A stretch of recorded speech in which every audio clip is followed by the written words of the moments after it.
تو آمدنی کا متضاد خرچ اور طلوع کا متضاد غروب۔ اسی طرح صفات سے ہمیں اسم بنانا ہے۔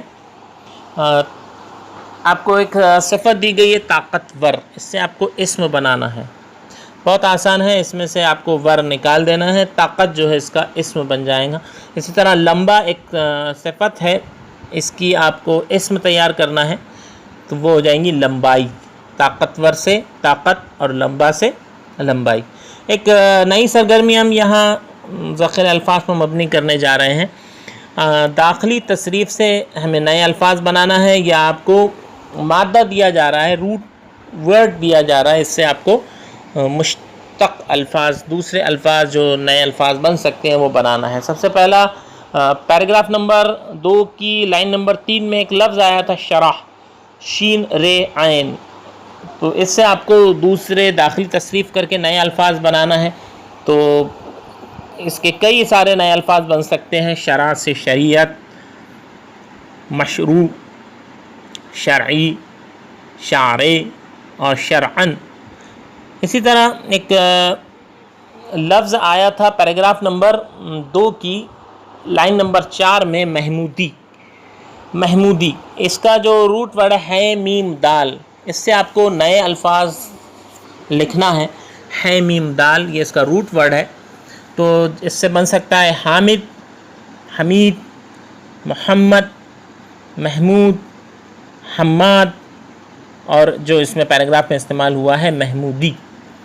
اسی طرح پیراگراف نمبر 3 کی لائن نمبر 1 میں لفظ آیا ہے انتظام، یہ نون، زوئے اور میم، یہ اس کا روٹ ورڈ ہے نظم، نون زوئے میم، اس سے آپ کو بنانا ہے نئے لفظ، اس سے بن سکتے ہیں ناظم، منظوم، انتظام، انتظامی اور نظامت، یہ داخلی تصریف سے نئے الفاظ بنے ہیں۔